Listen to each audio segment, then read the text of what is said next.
तो आज का जो लेक्चर है वो ये क्या है कि जो लेक्चर है काफ़ी इम्पोर्टेंट है। देखो, हमें यूआरएल जो हम बनाते हैं उसको हमें मोर मतलब कि अच्छे से क्लासीफाई करना है, क्योंकि जब हम हाइपर रेफरेंस बनाते हैं तो उसके लिए एक सेपरेट यूआरएल बनाते हैं। जब हम मेथड पोस्ट बनाते हैं, जैसे आपने कल फॉर्म में देखा, तो उसके लिए मैंने एक सेपरेट यूआरएल बनाया।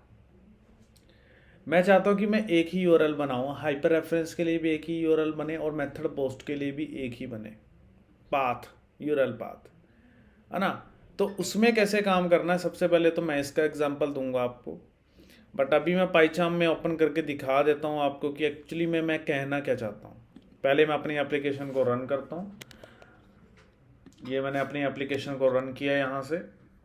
देखो, मैं जब यहाँ से फाइंड सम पे क्लिक करूँगा तो फाइंड सम पे क्लिक करने पे क्या हो रहा है, फाइंड सम पेज यूआरएल क्या हो रहा है, एक्सेस हो रहा है। और उसकी हेल्प से हम क्या कर रहे हैं, इस It's पेज 10 को o'clock. एक्सेस कर रहे हैं।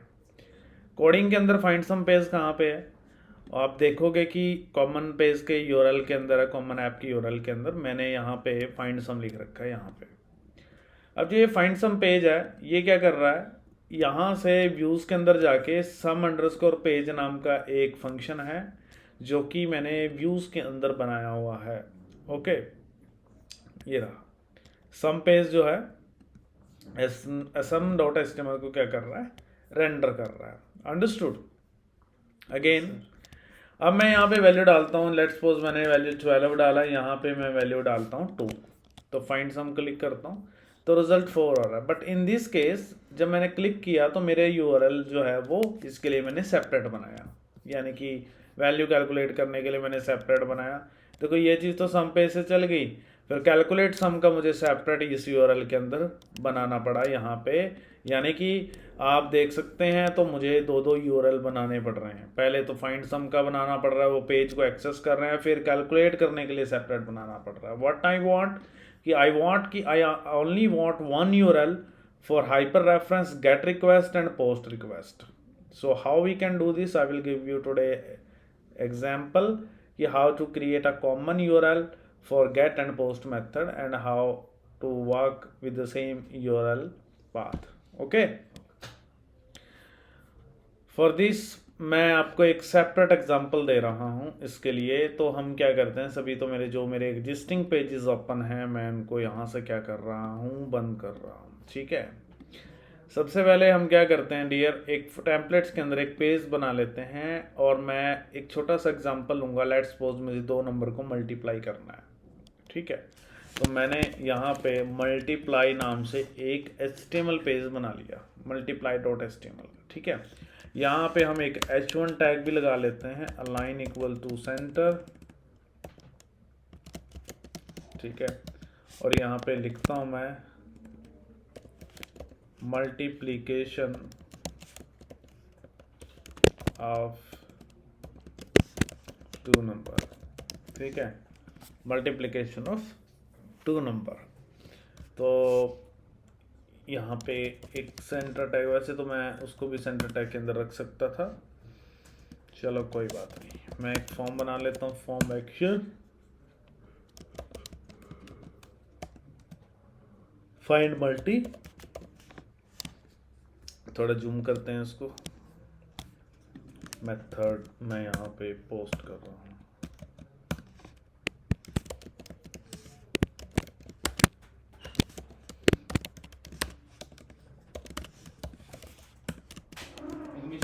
कम इन, गुड मॉर्निंग जी। सर वहाँ बैठ जाएंगे ना चले। यहाँ पे बैठ जाइए।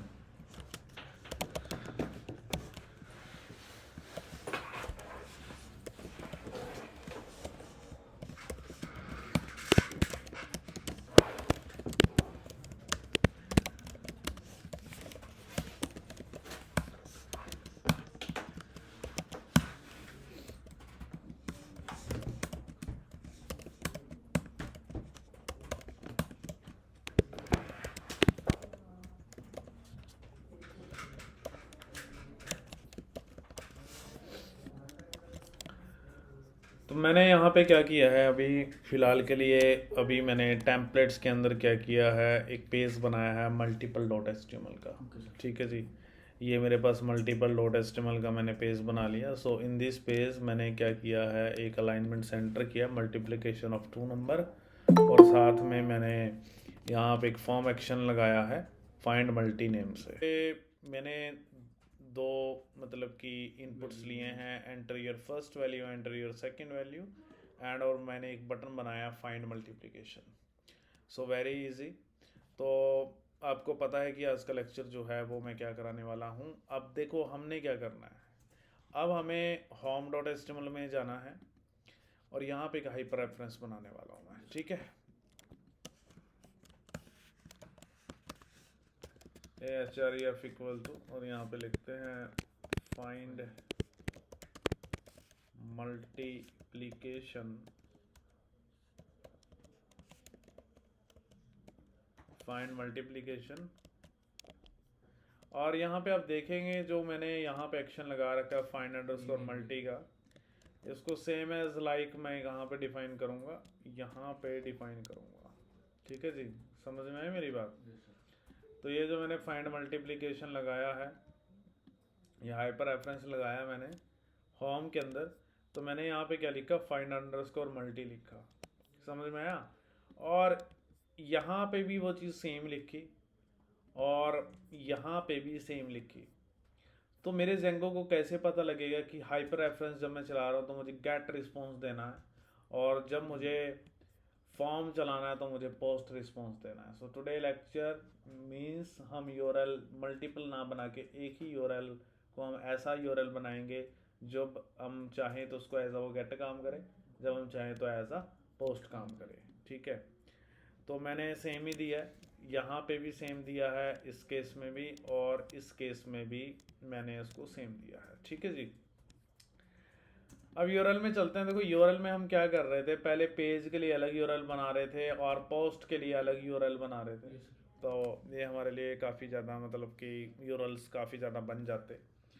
अब मैं यहाँ पे क्या करूँगा, कॉमा लिखूँगा, तो यहाँ पे हम लिखता हूँ पाथ, एंड हेयर यहाँ पे मैं लिखूँगा व्यूज़ डॉट, यहाँ पे हम ले लेते हैं फाइंड मल्टीप्लिकेशन, एक फंक्शन बना लेंगे उसके अंदर, कॉमा नेम इक्वल टू, यहाँ पे लिखता हूँ फाइंड मल्टीप्लिकेशन ऑफ 2 नंबर, ठीक है,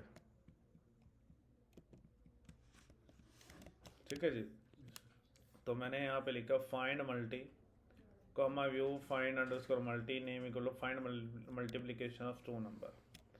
तो ये फाइंड अंडरस्कोर मल्टी है, इसको मैंने यहाँ से कॉपी किया, इसके सॉरी इसको नहीं, ये जो फंक्शन मैंने यहाँ पे बनाया इस नाम से हमें फंक्शन बनाना होगा, तो इसको मैंने यहाँ से कॉपी किया, व्यूज़ के अंदर चलता हूँ मैं और यहाँ पे मैं एक फंक्शन बनाता हूँ def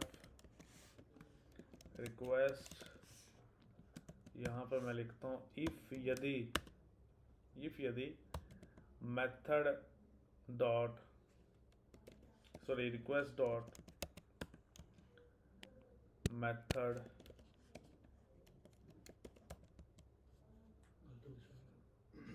request dot method equal to अगर गेट मेथड, ठीक है। हाइपर रेफरेंस चलेगा तो उसको पता लग जाएगा कौन सा है, ठीक है। तो मेरे पास यहाँ पे वो रिटर्न करेगा, return render request comma your page name, my page name is multiple dot HTML, ठीक है जी। ये चीज़ लिखी जाएगी। एल्स में अगर पोस्ट मेथड चलेगा तो एल्स पार्ट चलेगा, अदरवाइज आप एलिफ भी लगा सकते हैं, elif request dot method equal to post है तो ये चलेगा, ठीक है। तो रिक्वेस्ट एल्स में तो अभी फिलहाल के लिए मैं पास लिख रहा हूँ, पास मतलब जो आपको खाली छोड़ना तो पास लिख देते हैं। अभी हम इसमें कोड करेंगे, पहले इसको चला के देखते हैं क्या मेरे पास गेट मेथड काम करेगा। तो हम इसको रन करते हैं, रेंडर करते हैं, इसको मैंने क्लिक किया, क्लिक करने के बाद मैंने फाइंड मल्टीप्लिकेशन पे जैसे क्लिक करा परफेक्ट। सो आप देख सकते हैं फाइंड मल्टी ही यूआरएल चल रहा है, but now in this case मेरे पास गेट मेथड काम कर रहा है। So now what we will do now next, let's suppose if I want to find a multiplication of 2 number using post method, but in this case I am also use the same URL as per my get method. So हम क्या करेंगे, इसी को ही यहाँ पे देखो, यहाँ पे हमें बार बार बनाने की जरूरत नहीं है, जैसे तुम दोनों केस में बना रहे थे। तो यहाँ पे जब ये जाएगा तो ये व्यूज़ के अंदर जाएगा, तो यहाँ पे हम उसका कोड लिखेंगे मेथड पोस्ट का। तो यहाँ पे वैल्यू गेट कर लेते हैं, रिक्वेस्ट डॉट गेट, पहले उसका नाम क्या था, ए था, फिर बी इक्वल टू, यहाँ पे लिखूँगा मैं रिक्वेस्ट डॉट गेट, और यहाँ पे मैं लिखूँगा B C equal to integer A plus integer B, और यहाँ पे मैं लिखूँगा return render request comma same page का नाम मल्टीपल डॉट HTML, ठीक है जी। और यहाँ पे हम लिखेंगे सम, सिंगल कोट में डिक्शनरी बना लेते हैं, सम कॉलन रिजल्ट इज, एंड हम क्या कर देंगे, कनकैट कर देंगे इसको सी को, ठीक है सी। सो देखो हमें यहाँ पे जो अलग अलग काम कर रहे थे यार, इसके लिए अलग लिख रहे थे, इसके लिए अलग लिख रहे थे, तो एक ही URL बन गया। This is a smart way to handle your get and post request. So अब इसको रन करते हैं। तो हर चीज़ मैं जो आपको करवा रहा हूँ वो बिल्कुल टू द पॉइंट चीज़ें करा रहा हूँ जो एक्चुअली में रिक्वायर्ड है during development. Okay, so if you work in Django, अगर जेंगो में आप अच्छे से काम करते हो तो you can easily work in other framework as well, ठीक है। तो उसमें भी सेम ही कंसेप्ट हैं। तो जब मैं यहाँ पे क्लिक करूँगा तो ये चल रहा है, बट अभी मेरे पास रिजल्ट क्यों नहीं आने वाला, क्योंकि मैंने सम को अपने को प्रिंट ही नहीं किया है वहाँ पे। सो मल्टीप्लाई डॉट HTML में चलते हैं। So now in this case I define h1 tag, and now in this tag I print my sum, ठीक है।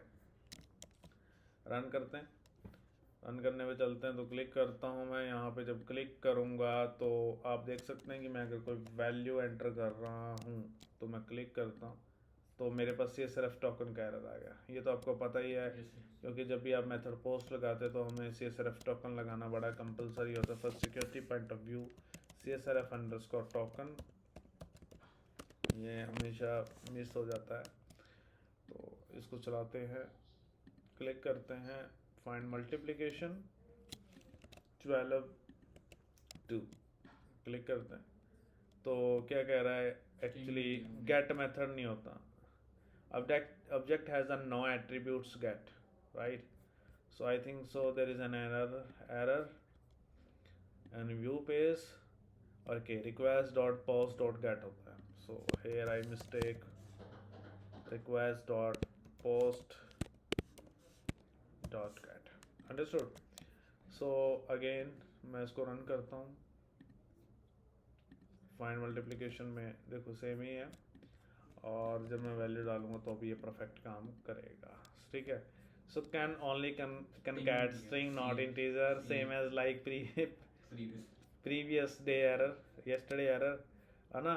सो यहाँ पे नहीं, व्यूज के अंदर है सेम एज कि हम कभी भी इंटीजर को कनकैट नहीं कर सकते। If you want to only we concat string not integer, okay, because here I am used plus symbol, ठीक है, plus for concatenation. Let's check it now, देख सकते हैं तो सेम URL है, फाइंड अंडरस्कोर मल्टी। अब यहाँ पे हम वैल्यू डालते हैं, अब आई होप सो ये चल जाएगा। 2 × 2 4 होता है, और देखो URL सेम ही है, चेंज नहीं हुआ। मैं यहाँ पे 12 लिखूँगा, 2 लिखूँगा, 2 आंसर 24 है, सॉरी 12 2, तो 14 क्यों आ रहा है, प्लस, तो हमने प्लस किया है, ओके, सॉरी फॉर डैट। तो यहाँ पे सिम मल्टीप्लाई आएगा बिकॉज हम मल्टीप्लाई फाइंड आउट कर रहे हैं। सो यहाँ पे भी ये कॉमन मिस्टेक थी। तो URL तो वही है, मैं वैल्यू एंटर करता हूँ, अब मल्टीप्लाई होना ज़रूरी है 24, राइट। यहाँ पे मैं 3 लिखता हूँ, 36 परफेक्ट है। तो ये चीज़ है जी, ऐसे आप इसको कर लीजिए, फिर we will continue next, okay. इसको करो नोट डाउन, देन हम इसके आगे नेक्स्ट चैप्टर देखते हैं, ओके।